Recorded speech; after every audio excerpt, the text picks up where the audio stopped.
ونؤمن به ونتوكل عليه ونعوذ بالله من شرور أنفسنا ومن سيئات أعمالنا من يهده الله فلا مضل له ومن يضلله فلا هادي له ونشهد أن لا إله إلا الله ونشهد أن محمدا عبده ورسوله أما بعد فإن خير الحديث كتاب الله وخير الهدي هدي محمد صلى الله عليه وسلم وشر الأمور محدثاتها وكل محدثة بدعة وكل بدعة ضلالة وكل ضلالة في النار فاعوذ بالله من الشيطان الرجيم بسم الله الرحمن الرحيم يا أيها الذين آمنوا اتقوا الله حق تقاته ولا تموتن إلا وأنتم مسلمون يا أيها الناس اتقوا ربكم الذي خلقكم من نفس واحدة وخلق منها زوجها وبث منهما رجالا كثيرا ونساء واتقوا الله الذي تساءلون به والأرحام إن الله كان عليكم رقيبا يا أيها الذين آمنوا اتقوا الله وقولوا قولا سديدا يصلح لكم أعمالكم ويغفر لكم ذنوبكم ومن يطع الله ورسوله فقد فاز فوزا عظيما فاعوذ بالله من الشيطان الرجيم بسم الله الرحمن الرحيم قد كان لكم آية في فئتين التقطا فئة تقاتل في سبيل الله وأخرى كافرة يرونهم مثليهم رأي العين والله يؤيد بنصره من يشاء وقال عز من قائل إذ يغشيكم النعاس أمنة منه وينزل عليكم من السماء ماء وقال عز من قائل فاضربوا فوق الأعناق واضربوا منهم كل بنان رب اشرح لي صدري ويسر لي أمري واحلل عقدة من لساني يفقهوا قولي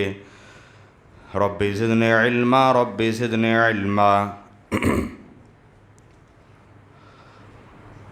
تمام قسم کی تعریفات و بڑائی بزرگی وحدہ لا شریک کے لیے لائق و زیبا، تمام جہان والوں کا پالنہار اور رب العالمین، بعدہ بے شمار درود و سلام نازل ہوں اللہ رب العزت کی جانب سے مبعوث کیے گئے تمام انبیاء کرام، خصوصاً ہمارے نبی آخر الزماں احمد مجتبیٰ محمد مصطفیٰ صلی اللہ علیہ وسلم پر اللہم صلی علی محمد وبارک وسلم۔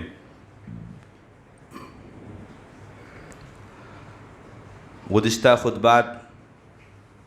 سیرت طیبہ محمد رسول اللہ صلی اللہ علیہ وسلم کے تعلق سے ہم سماعت فرما رہے ہیں۔ آج اس کی 14ویں قسم یا 14واں پارٹ انشاءاللہ ہم سماعت فرمائیں گے۔ گزشتہ جمعہ کے اندر جنگ بدر کے سلسلے میں جو باتیں بیان کی گئیں، کیا پس منظر تھا، کن وجوہات کی بنا پر جنگ بدر پیش آئی، اور پھر کس طریقے سے اللہ رب العالمین نے اس جنگ کے اندر مومنوں کو مشرکین پر فتح یابی عطا فرمائی۔ آج ہم ذکر کریں گے نبی کریم صلی اللہ علیہ وسلم نے جو غزوہ بدر کی، اس کے اندر اللہ رب العالمین کی جانب سے ملنے والی نصرت، اللہ رب العالمین کی جانب سے ملنے والی مدد، کن کن شکلوں میں اللہ رب العالمین اپنے مومن بندوں کی مدد فرماتا ہے، اور کس طریقے سے اللہ رب العالمین نے جنگ بدر کے اندر مومنوں کو فتح یابی عطا فرمائی۔ اور یہ جنگ ایسی جنگ تھی جس جنگ کو رب العالمین نے قرآن مقدس کے اندر یوم الفرقان قرار دیا۔ یہ جنگ ایسی جنگ تھی جس کے اندر مشرکین اور کفار کے جو بڑے بڑے دعوے اور جو بڑے بڑے ان کے منصوبہ بندیاں تھیں، ساری کی ساری منصوبہ بندیاں اور ساری پلاننگ پر اللہ رب العالمین نے پانی پھیرا،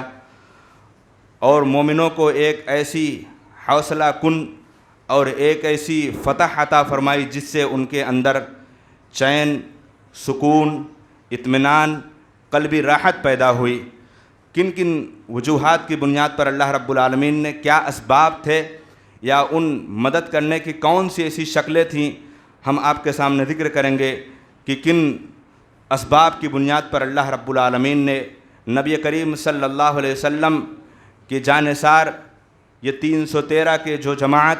اس جماعت کو کیسے اللہ رب العالمین نے فتح دلائی اور اللہ رب العالمین کے مدد کرنے کی کچھ ایسی شکلیں پیدا ہوئیں۔ یقیناً جنگ کبھی تعداد کی بنیاد پر نہیں جیتی جاتی، جنگ کبھی ہتھیاروں کی بنیاد پر نہیں جیتی جاتی کہ قلت تعداد ہے، ہتھیار کی کمی ہے، ہمارے پاس تعداد کم ہے، افراد کم ہیں، ہتھیار کم ہیں، جنگ کیسے جیتی جا سکتی ہے، یہ اس پر ڈیپینڈ نہیں کرتا۔ جنگ ہر دنیا کے اندر یا ہر مومن انسان کی تاریخ میں اور ہر اسلامی قوم کے اندر جب بھی جس قوم نے فتوحات کا آغاز کیا ہے تو اللہ رب العالمین پر یقین، اللہ پر توکل، اللہ رب العالمین پر بھروسہ اور اپنے دل کے اندر اللہ رب العالمین سے لگاؤ اور اللہ رب العالمین کے سامنے اپنے آپ کو جوڑ دینے سے اس طریقے سے اللہ رب العالمین نے فتح یابی نصیب فرمائی۔ اور یہ صحابہ کرام کے اندر اللہ رب العالمین نے ان کے ایمان، ان کے عقیدے اور ان کا اتباع اور ان کا اللہ رب العالمین سے محبت اور رسول اکرم صلی اللہ علیہ وسلم کی محبت کا ایک مثال اور ایک نمایاں آثار دکھے، جو صحابہ کرام کے اندر یہ ساری کی ساری خوبیاں پائی جاتی تھیں۔ صحابہ کرام کے اندر تقویٰ کا نمونہ، ایک سے بڑھ کر ایک اعلیٰ درجے کے صحابہ کرام، ایک سے بڑھ کر ایک سپاہی، ایک سے بڑھ کر ایک مجاہد اور ایک سے بڑھ کر ایک تقویٰ والے اور ایک سے بڑھ کر ایک اللہ رب العالمین پر یقین اور توکل کرنے والے صحابہ کرام کی جماعت تھی۔ آئیے دیکھیں کہ کون سی ایسی شکلیں اللہ رب العالمین نے اپنے نبی کریم صلی اللہ علیہ وسلم کی یہ جانثار صحابہ کی کیسے اللہ رب العالمین مدد فرماتا ہے۔ سب سے پہلی مدد اللہ رب العالمین جب جنگ بدر کے تعلق سے نبی کریم صلی اللہ علیہ وسلم نے صحابہ کرام کو تیار کیا، صحابہ کرام ایک دم تیار ہوئے کہ کل کو جنگ کرنی ہے۔ عین جنگ سے پہلے والی جو رات آتی ہے، اس رات کو اللہ رب العالمین نے ایک بارش نازل فرمائی، ایک موسلا دھار اللہ رب العالمین نے بارش نازل فرمائی۔ اور یہ بارش، جب بھی بارش ہوتی ہے موسم کے اعتبار سے، جب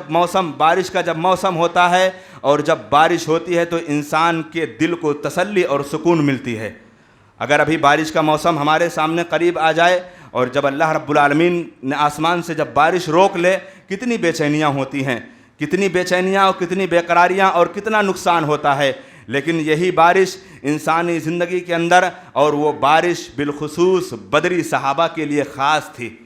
اللہ رب العالمین نے جو بارش نازل فرمائی،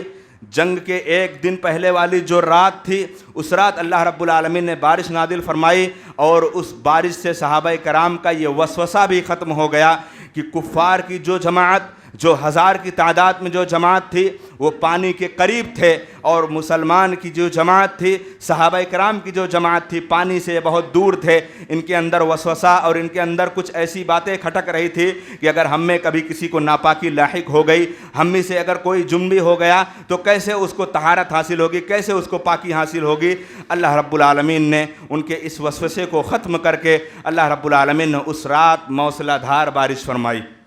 یہ پہلی مدد کی شکل، یہ پہلی مدد کی شکل ہوئی کہ اللہ رب العالمین نے بارش نازل کر کے ان کے دل کے بے چینی کو، ان کے دل کے سکون کو اللہ رب العالمین نے ان کو عطا کر دیا، اور قلبی سکون اللہ رب العالمین نے انہیں مہیا کر دیا۔ اب دوسری شکل اللہ رب العالمین مدد کی کون سی شکل اختیار کرتا ہے؟ یقیناً اللہ رب العالمین اگر اپنے بندوں میں سے جن بندوں کے تقوی اور پرہیزگاری کی جو مثال اور جو نمایاں ظاہر ہوتی ہے، اللہ ایسے بندوں کی ایسے موقع پر مدد کرتا ہے بندے کو اس بات کا احساس بھی نہیں ہوتا۔ دوسری مدد کی شکل ایسے ہوئی جب جنگ کے عین وقت میں، جنگ کے میدان میں صحابہ کرام صف بستہ کھڑے ہوئے ہیں، اور تمام صحابہ کرام بس وقت ہے کہ اللہ کے رسول صلی اللہ علیہ وسلم اجازت دیں اور گھماسان جنگ شروع ہو جائے۔ اس عین جنگ سے پہلے صفوں میں صحابہ کرام کھڑے تھے اور کھڑے کھڑے تمام صحابہ کرام کے اوپر اونگ طاری ہو گئی، نیند کا غلبہ آ گیا۔ کچھ صحابہ کرام نے یہاں تک بیان کیا کہ ہم جب جنگ میں نبی کریم صلی اللہ علیہ وسلم کے ساتھ جب ہم صفوں میں کھڑے تھے تو ہم میں سے بہت سے ایسے صحابہ کی تھوڑیاں ان کے سینوں پر آ لگی، کھڑے کھڑے اونگ آ گئی، اور بعض صحابہ کے ہاتھ سے تلواریں چھوٹ چھوٹ کر گرنے لگی۔ یہ اللہ رب العالمین نے ان کے اوپر جو یہ اونگ طاری کی، یہ اس اونگ کے بعد ان کے اندر ایک بیداری پیدا ہوئی، ان کے اندر ایک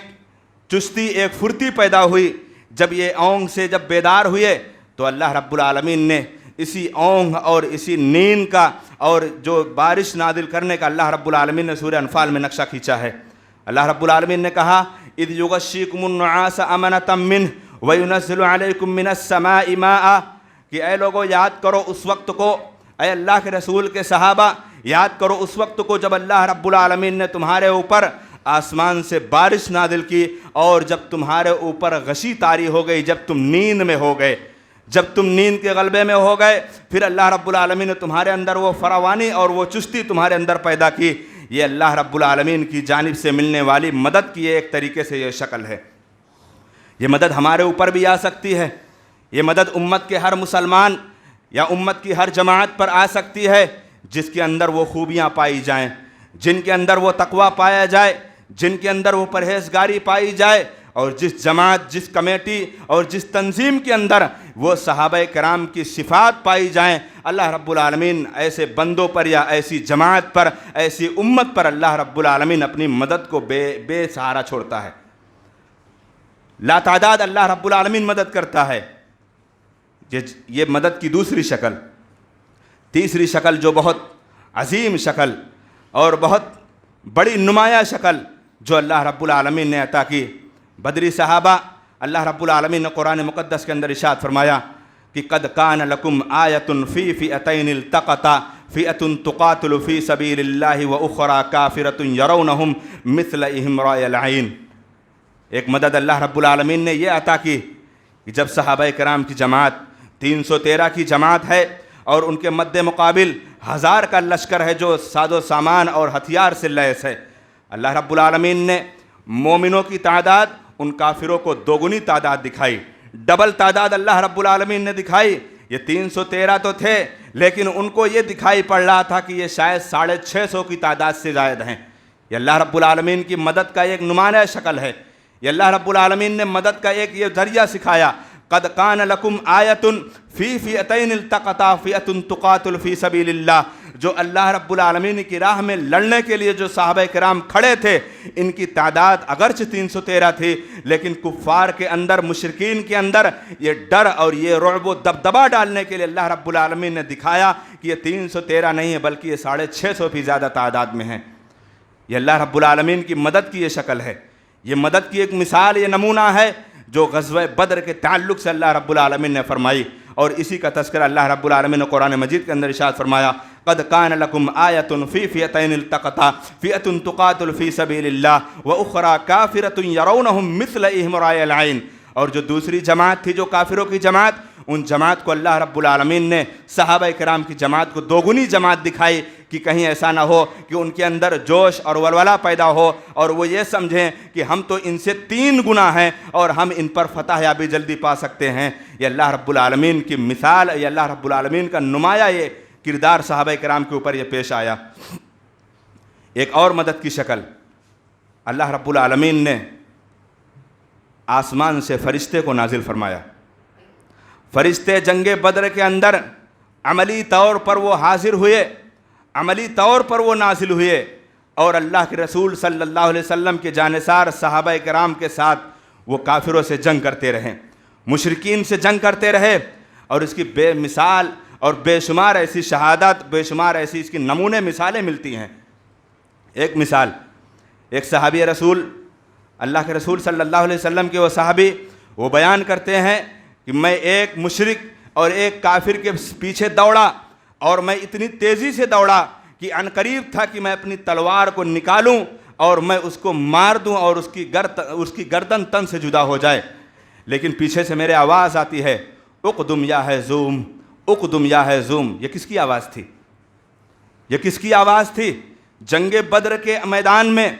بدر کے میدان میں اور اس معرکہ میں جو ایک عظیم معرکہ تھا، جو اسلام اور کفر پر مبنی تھا، اس جنگ کے اندر یہ آواز حضرت جبریل علیہ السلام کی تھی، جو اپنے گھوڑے کو آواز دے رہے تھے، اقدم یا ہیزوم، اے گھوڑا آگے بڑھ، آگے بڑھ۔ اور عنقریب تھا، وہ صحابی بیان کرتے ہیں، میں نے اپنی تلوار کو نکالا اور عنقریب تھا کہ میں اس مشرک کو مار دوں، اس کی گردن تن سے جدا ہو جائے، اور میں ابھی دیکھتا ہی ہوں کہ میں پیچھے ہی کھڑا ہوں اور اس کی گردن تن سے جدا ہو گئی۔ یہ نمونہ، یہ مثال اللہ رب العالمین نے غزوہ بدر کے اندر عملی طور پر فرشتوں کو نازل کر کے مدد فرمائی۔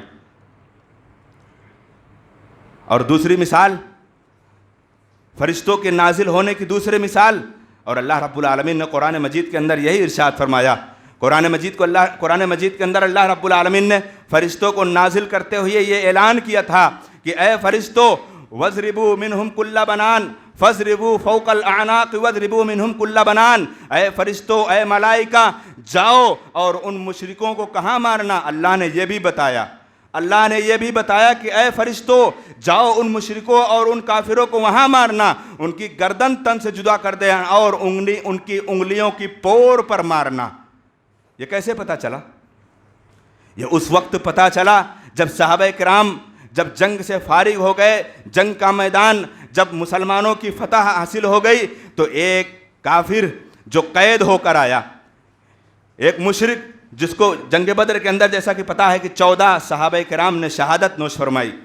14 صحابہ کرام نے شہادت نوش فرمائی، اور 70 مشرک مارے گئے اور 70 ان کے قید کر لیے گئے۔ انہی قیدیوں میں سے ایک کافر، ایک مشرک کیا کہتا ہے؟ وہ کہتا ہے کہ تم میں سے کہاں ہے وہ جنہوں نے مجھے گرفتار کیا تھا؟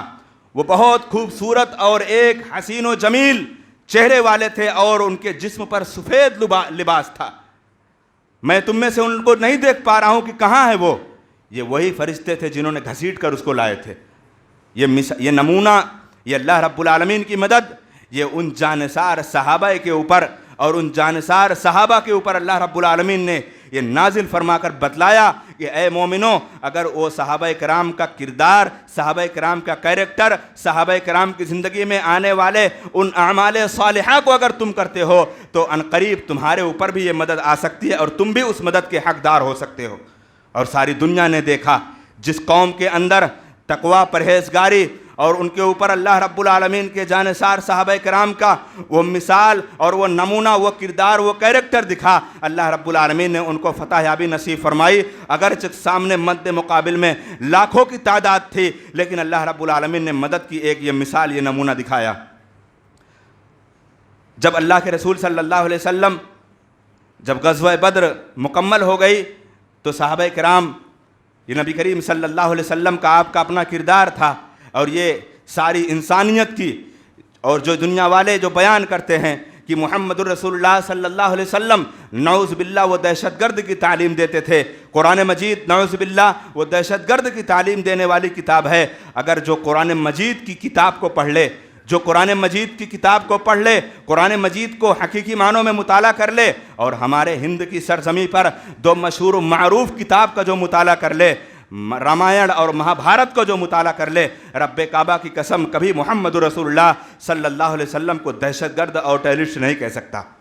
کیونکہ اس کے اندر یہ موجود ہے کہ نبی کریم صلی اللہ علیہ وسلم نے جنگی پیمانے میں بھی آپ نے وہی اخلاق اور آپ صلی اللہ علیہ وسلم نے وہی کردار اپنایا۔ آگے کی زندگی میں انشاءاللہ مدنی زندگی میں وہ باتیں آئیں گی، صلح حدیبیہ کے موقع پر یا فتح مکہ کے موقع پر وہ باتیں سامنے آئیں گی کہ کس طریقے سے نبی کریم صلی اللہ علیہ وسلم نے اپنے دشمنوں کے ساتھ کیا برتاؤ کیا۔ یہ غزوہ بدر کے متعلق سے جو مدد کرنے کی مثال اور جو مدد کرنے کی نمونہ جو نمایاں اللہ رب العالمین نے مثال دی، ہمارے اوپر بھی یہ مدد آ سکتی ہے۔ ہم بھی مدد کے طالب ہو سکتے ہیں، لیکن ہمارا کردار، ہمارا کیریکٹر اور ہمارے کیریئر کیسے ہیں، یہ تو ہم خود اپنے آپ میں اپنے نفس سے اور اپنے دل سے ہم خود پوچھ لیں۔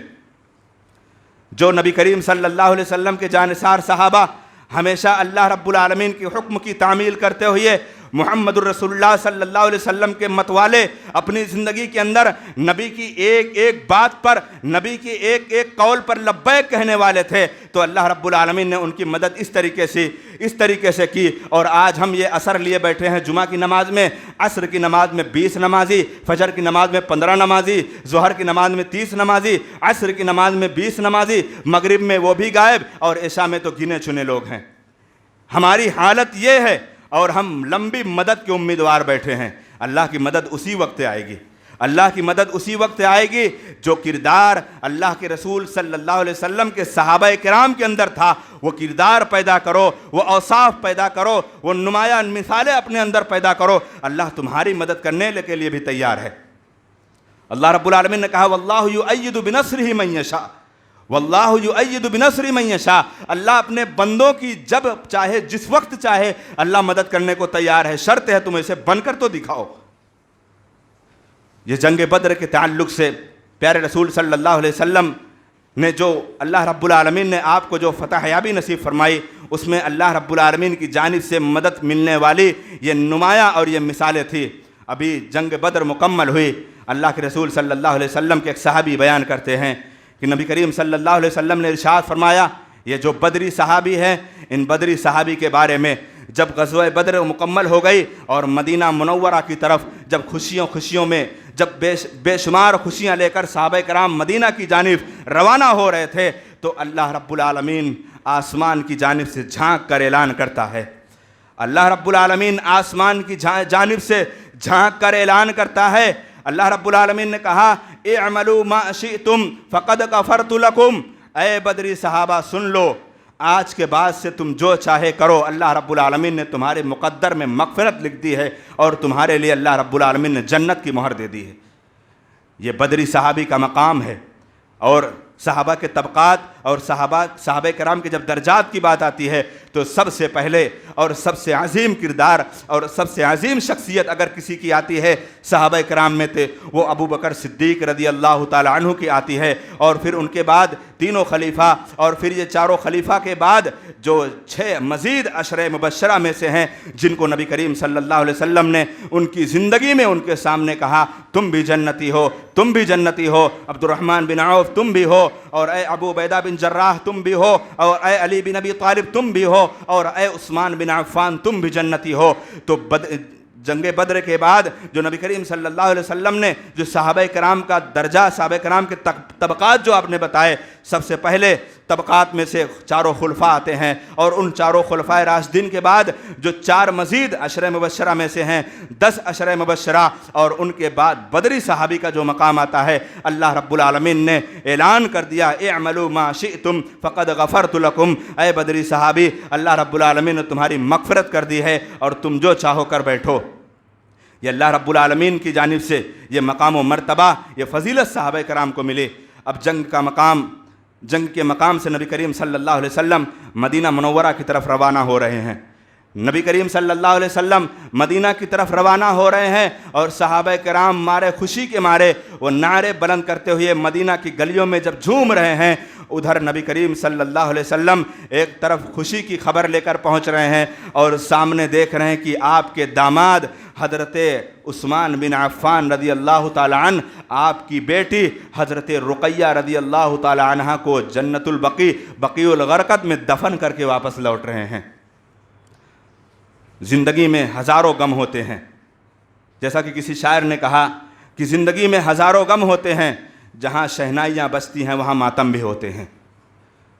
کسی شاعر نے کہا کہ زندگی میں ہزاروں غم ہوتے ہیں، جہاں شہنائیاں بجتی ہیں وہاں ماتم بھی ہوتے ہیں۔ ایک طرف نبی کریم صلی اللہ علیہ وسلم بدر سے فتح لے کر واپس ہو رہے ہیں، اور ادھر سے آپ صلی اللہ علیہ وسلم کی لاڈلی بیٹی، آپ کی لخت جگر کو آپ کے داماد حضرت عثمان بن عفان رضی اللہ تعالی عنہ بقیع الغرقد میں دفن کر کے لوٹ رہے ہیں۔ یہ زندگی میں کردار اگر یہ نمونہ اگر کسی لیڈر نے دکھایا ہے، وہ ہمارے نبی محمد الرسول اللہ صلی اللہ علیہ وسلم نے دکھایا ہے۔ جنگ کے عین وقت پہلے نبی کریم صلی اللہ علیہ وسلم کو خبر ہوئی کہ آپ کی لاڈلی بیٹی کی طبیعت بہت زیادہ خراب ہے۔ آپ نے عثمان بن عفان رضی اللہ تعالیٰ عنہ کو وہیں ٹھہرنے کا حکم دیا۔ آپ صلی اللہ علیہ وسلم اپنی بیٹی کی تجہیز و تکفین میں بھی آپ صلی اللہ علیہ وسلم اپنی بیٹی کی جنازہ میں بھی شرکت نہ کر سکے۔ یہ وہ لیڈر جو اسلام کے لیے، جو اسلام اور شریعت کے لیے، جنہوں نے کبھی اپنے رشتہ داروں کی جانبداری اور طرفداری آپ صلی اللہ علیہ وسلم نے کبھی نہیں کی۔ اگر آپ صلی اللہ علیہ وسلم نے یہ کیا ہوتا تو ایک دور میں ایسا بھی کہا جاتا کہ نبی کریم صلی اللہ علیہ وسلم نے اپنی جانبداری اور اپنے رشتہ داروں کا خاص خیال کرتے ہوئے آپ صلی اللہ علیہ وسلم نے اسلامی معرکہ کو چھوڑ کر نعوذ باللہ آپ صلی اللہ علیہ وسلم اپنی بیٹی کی عیادت کے لیے پہنچے ہیں۔ رشتہ داروں میں طرفداری، اگر آج دنیا کے اندر کوئی لیڈر بنتا ہے، کوئی حاکم بنتا ہے، کوئی وزیر بنتا ہے، کوئی ایم ایل اے بنتا ہے، کوئی وزیر اعظم بنتا ہے، کوئی پردھان منتری بنتا ہے، کوئی مکھ منتری بنتا ہے، تو اس کے سامنے یہ چیز جب آتی ہے وہ اس میں فیل ہو جاتا ہے، ناکام ہو جاتا ہے، چاہے اسلامی مملکت کا کوئی حکمراں کیوں نہ ہو۔ لیکن نبی کریم محمد رسول اللہ صلی اللہ علیہ وسلم کے اصول اور آپ صلی اللہ علیہ وسلم کے مثال پر قربان جاؤ مسلمانوں کہ نبی کریم صلی اللہ علیہ وسلم عین جنگ کے موقع پر آپ صلی اللہ علیہ وسلم نے رشتہ داری اور آپ صلی اللہ علیہ وسلم نے جانبداری کا کبھی آپ صلی اللہ علیہ وسلم نے یہ پاس و لحاظ نہیں کیا۔ جنگ بدر کا موقع ہے، جب ایک انفرادی طور پر جب لوگوں کو آگے بڑھایا جا رہا تھا تو آپ صلی اللہ علیہ وسلم نے سب سے پہلے اپنے گھر والوں میں اپنے چچا حضرت حمزہ رضی اللہ تعالیٰ عنہ کو آگے بڑھایا اور اپنے داماد حضرت علی بن ابی طالب رضی اللہ تعالیٰ عنہ کو آگے بڑھایا، جو انفرادی طور پر وہ جنگ کے لڑنے کے لیے تیار ہوئے۔ یہ ایسا نہیں کہ آپ صلی اللہ علیہ وسلم نے دوسرے لوگوں کو آگے بڑھا کر اپنے گھر والے اور اپنے احباب اور اپنے رشتہ داروں کو پیچھے کر لیتے ہیں۔ مسلمانوں، یہ اصول اور یہ نبی کریم صلی اللہ علیہ وسلم کی سیرت سے یہ پیغام اپنے اندر یہ پیدا کر لو، اور اس سے ہمیں یہی حاصل کرنا ہے کہ جب کبھی دین کی بات آئے، شریعت کی بات آئے، اسلام کی بات آئے تو کبھی اپنے انصاف میں، کبھی اپنے عدل میں تم کبھی غیر فیصلہ مت کرنا، تم جھوٹا فیصلہ مت کرنا۔ جیسا کہ نبی کریم محمد رسول اللہ صلی اللہ علیہ وسلم کے پاس ایک اونچے خاندان والے، ایک اعلیٰ خاندان والے کی بیٹی نے چوری کر لی تھی، تو کچھ لوگ سفارش کرنے کے لیے آئے تھے کہ اللہ کے رسول صلی اللہ علیہ وسلم، اونچا خاندان ہے، بڑے خاندان والے ہیں، بڑے دولت مند ہیں اور بڑے مشہور ہیں، اگر ان کی بیٹی کا ہاتھ کاٹا جائے گا چوری کے جرم میں تو پورا معاشرہ ان کے اوپر تھوکے گا اور ان کی ذلت و رسوائی سے ان کی ناک نیچے کٹ جائے گی۔ جناب محمد رسول اللہ صلی اللہ علیہ وسلم نے اس وقت اعلان کیا تھا، کہا وہ تو ایک دوسرے قبیلے کی بیٹی ہے، اگر یہ فاطمہ بنت محمد ہوتی، یعنی میری لخت جگر، اگر یہ میری بیٹی فاطمہ چوری کرتی اس کا بھی ہاتھ کاٹا جاتا۔ یہ انصاف میرے نبی محمد رسول اللہ صلی اللہ علیہ وسلم کو دنیا والوں کے سامنے دے کر گئے۔ کیا انصاف یہ ہمارے درمیان موجود ہے؟ کیا یہ انصاف ہمارے درمیان موجود ہے؟ ہمارا بیٹا کہیں پر کوئی ایسا جرم کرتا ہے، ہم اس کی سفارش کے لیے ہزاروں کروڑوں روپے لگاتے ہیں اور ہزاروں وکیل اس کے سامنے کھڑے کر دیتے ہیں کہ میرا بیٹا مجرم نہیں ہے، میرا بیٹا پاک صاف ہے، اور یہ سزا اگر آپ نہ دلوا سکے تو آپ نے نبی کریم صلی اللہ علیہ وسلم کو اپنا آئیڈیل اور اپنا نمونہ اور آپ کو اپنا نبی کس طریقے سے آپ نے مانا، کیونکہ آپ صلی اللہ علیہ وسلم کا کامل طریقہ اور مکمل طریقہ آپ کو یہ اپنانا ہے۔ اسی سلسلے میں جنگ بدر کے بعد نبی کریم صلی اللہ علیہ وسلم کا آپ کا اخلاقی پہلو، انسانیت کی مثال کہ دنیا والوں نے بے شمار ایسی جنگیں ہوئیں، امریکہ جیسی سپر پاور ملک یہ ہمیشہ پیس کی اعلان کرتا ہے، یعنی امن اور شانتی کا یہ پیغام دیتا ہے، لیکن جب غزوہ ہوتا ہے، جب جنگ ہوتی ہے اور جب معرکہ ہوتا ہے تو افغانستان سے لے کر پورے بغداد اور عراق کی سرزمین پر یہ خون کی ندیاں بہاتا ہے، اور وہ مثال اور وہ کردار نہیں پتہ کرتا کہ کتنے بچے یتیم ہو گئے اور کتنی عورتیں بیوہ ہو گئیں، کتنے معصوم کے اوپر ان کے سروں پر سایہ ان کے باپ کا اٹھ گیا ہے، یہ محسوس نہیں ہوتا۔ قربان جاؤ محمد رسول اللہ صلی اللہ علیہ وسلم کی مثال پر کہ آپ صلی اللہ علیہ وسلم نے جتنی بھی جنگیں کی ہیں، تاریخ انسانیت پڑھو، نبی کریم صلی اللہ علیہ وسلم کی سیرت اٹھا کر پڑھو، کہیں بھی آپ صلی اللہ علیہ وسلم نے یہ کوئی حکم نہیں دیا کہ آپ صلی اللہ علیہ وسلم نے کہا ہو کہ جاؤ دشمنوں کے بچوں کو مارو، نہیں، آپ نے کبھی یہ حکم نہیں دیا جاؤ دشمنوں کی بیویوں اور ان کی عورتوں پر مارو، اللہ کے رسول صلی اللہ علیہ وسلم نے کہیں حکم نہیں دیا جاؤ کبھی کسی قوم اور کسی قبیلے پر جب جنگ کرو تو ان کے بوڑھوں اور ان کے بزرگوں پر ہاتھ اٹھاؤ، میرے نبی نے ہمیشہ یہ منع کیا عمران بن حسین رضی اللہ تعالیٰ عنہ بیان کرتے ہیں نبی کریم صلی اللہ علیہ وسلم جب ہمیں جنگ کے لیے تیار کرتے، ہمارے لیے جب کوئی لشکر جب روانہ کرتے تو اللہ کے رسول صلی اللہ علیہ وسلم ایک خطبہ دیتے اور اس خطبے کے اندر ہمیں بے شمار نصیحتیں کرتے، اور ان نصیحتوں میں سے 5 عظیم نصیحت ضرور اللہ کے رسول صلی اللہ علیہ وسلم کیا کرتے۔ وہ کیا نصیحت ہوتی؟ پہلی نصیحت یہی ہوتی کہ اے لوگو، تم ناحق کبھی کسی کے اوپر ظلم مت کرنا، ناحق کسی کے اوپر ظلم مت کرنا۔ اگر تمہارے راستے میں کوئی چرچ، کوئی مندر یا کوئی غیر اگر مشرکانہ عبادت کرنے والی کوئی جگہ ملے تو ان کے راہبوں کو، ان کے عبادت کرنے والے، ان کے دھرم گروؤں کو بھی تم پریشان مت کرنا، تم ان کو ستانا مت، اور تم کسی معصوم بچوں پر ہاتھ مت اٹھانا، تم عورتوں پر ہاتھ مت اٹھانا، اور تم بوڑھوں پر ہاتھ مت اٹھانا، اور تم اللہ رب العالمین کی راہ میں زیادہ سے زیادہ صدقہ اور اپنے مال میں تم خرچ کرتے رہنا۔ یہ وصیت، یہ نصیحت میرے نبی محمد رسول اللہ صلی اللہ علیہ وسلم اپنے لشکر کو جب روانہ کرتے، یہ تعلیم دیتے، یہ پیغام دیتے۔ اور اس کی مثال جنگ بدر کے اندر جو 70 کافر مارے گئے، جو 70 مشرک مارے گئے، جہاں پر آپ صلی اللہ علیہ وسلم نے اپنے 14 جانثار صحابہ کو دفن کیا، وہیں پر ان 70 قیدیوں کو، جو 70 کافر مشرک مارے گئے، ان کو بھی قلیبِ بدر، جو بدر کے مقام پر ایک کنواں تھا، اس کنویں کے اندر ان کو ڈال کر دفن کر دیا گیا۔ یہ نبی کریم صلی اللہ علیہ وسلم نے ان کی لاشوں سے اور ان کی جانوں سے آپ نے کھلواڑ نہیں کیا، جیسا کہ دور جاہلیت میں ہوا کرتا تھا۔ جب جنگیں ہوتی اور جب ایک قبیلہ دوسرے قبیلے پر فتح پاتا تو مسلح کیا کرتے تھے۔ مسلح کیا ہے؟ مسلح یہ کیا کرتے تھے، اگر اپنے سامنے والے قوم سے اگر جیت جاتے اور ان کے مرے ہوئے لوگوں کو، جو ان کے مر جاتے تھے، ان کے مرے ہوئے لوگوں کو کسی کا کان کاٹتے تھے، کسی کی ناک کاٹتے تھے، کسی کے دانت کو توڑ توڑ کر نکال لیتے تھے، یعنی جسم کے جس حصے کو وہ کاٹ کر نکال کر بدنما چہرہ بنایا چاہتے تھے۔ یہ دور جاہلیت میں تھا۔ میرے نبی محمد رسول اللہ صلی اللہ علیہ وسلم نے ایسا کام نہیں کیا، اور یہ دنیا والوں نے دیکھا کہ آپ کے چچا، ابھی غزوہ بدر کا موقع انشاءاللہ غزوہ احد میں یہ سامنے بات آئے گی کہ میرے نبی محمد رسول اللہ صلی اللہ علیہ وسلم کے سگے چچا سید الشہداء حضرت حمزہ رضی اللہ تعالی عنہ کے انتقال کے بعد جب ان کا انتقال ہو جاتا ہے تو ایک کافر، ایک مشرک عورت وہ آ کر حکم دیتی ہے، حضرت حمزہ رضی اللہ تعالی عنہ کے کان کو کاٹا جاتا ہے، ان کے ناک کو کاٹا جاتا ہے، اور ان کے جسم کو مسلح کیا جاتا ہے، اور حتیٰ کہ ان کے سینے کو چاک کر کے ان کے کلیجوں کو بھی نکالا جاتا ہے۔ یہ مسلح میرے نبی محمد رسول اللہ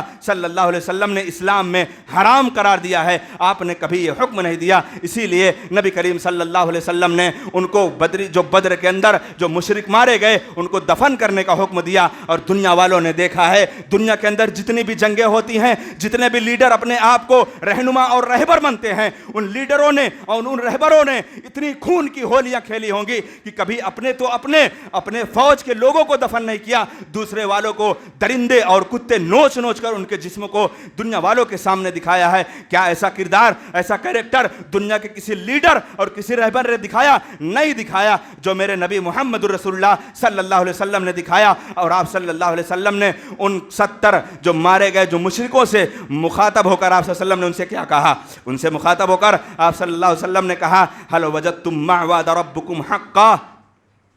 ایک اور یہ بات بیان کر دوں کہ جتنے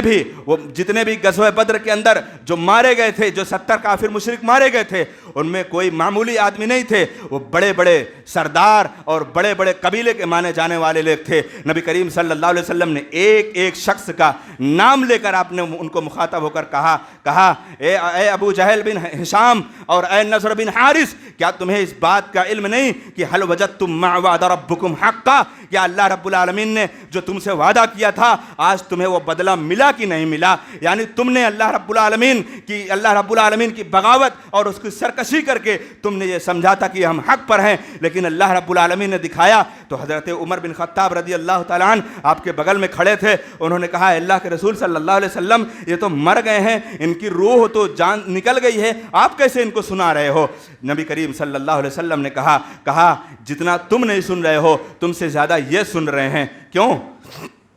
یہ اصول یاد رکھو مسلمانوں، اللہ رب العالمین نے کہا انک لا تسمع الموتى ولا تسمع الصم الدعاء اذا ولوا مدبرین، اور دوسری جگہ اللہ رب العالمین نے کہا وما انت بمسمع من فی القبور، آپ قبر والوں کو سنا نہیں سکتے، آپ قبر والوں کو سنا نہیں سکتے۔ لیکن اللہ رب العالمین جس کو چاہے، اللہ رب العالمین نے چاہا نبی کی زبان کو ابو جہل نے بھی سنا، نبی کی زبان کو نضر بن حارث نے بھی سنا، نبی کریم صلی اللہ علیہ وسلم کی زبان کو، اور اگر اللہ رب العالمین سنانا چاہے، اللہ رب العالمین اگر سنانا چاہے تو دنیا والوں کی باتوں کو جو دنیا سے چلے گئے ہیں، اللہ ان تک ان کی باتوں کو پہنچا سکتا ہے، سنا سکتا ہے۔ اب آپ سوال کرو گے کہ ہم نبی کریم صلی اللہ علیہ وسلم پر درود بھیجتے ہیں، وہ درود کیسے پہنچتا ہے؟ اللہ رب العالمین نبی کریم صلی اللہ علیہ وسلم کے اوپر بھیجواتا ہے، اللہ رب العالمین بھیجتا ہے۔ اور اگر دنیا والے، اگر کوئی پیر، کوئی ولی، کوئی بزرگ اور کوئی نیک، کوئی اپنے آپ کو صالح مانتا ہے، اور دنیا کا کتنا بڑا ولی کیوں نہ ہو، اگر اپنے مردے کو وہ چاہے کہ میں سنا لوں تو وہ نہیں سنا سکتا جب تک اللہ رب العالمین نہ چاہے۔ اور یہ بات اگر نبی کریم صلی اللہ علیہ وسلم بھی اگر ان کو سنانا چاہتے تو نہیں سنا سکتے تھے جب تک اللہ رب العالمین کی مرضی نہیں ہوئی۔ اللہ کی مرضی ہوئی، اللہ رب العالمین نے یہ حکم دیا اور یہ معاملہ پیش آیا۔ نبی کریم صلی اللہ علیہ وسلم جب مدینہ پہنچے تو جو 70 قیدی ان کے قید ہو کر آئے تھے، ان کے بارے میں نبی کریم صلی اللہ علیہ وسلم نے کیا کہا، اور آپ صلی اللہ علیہ وسلم نے کبھی دنیا والوں کے احسان کو کبھی آپ نے نہیں بھلایا، دنیا والوں کے احسان کو کبھی آپ نے نہیں بھلایا، چاہے وہ مشرک رہے ہوں، چاہے وہ کافر رہے ہوں، چاہے وہ یہودی رہے ہوں، چاہے وہ دوسرے مذہب کے لوگ رہے ہوں۔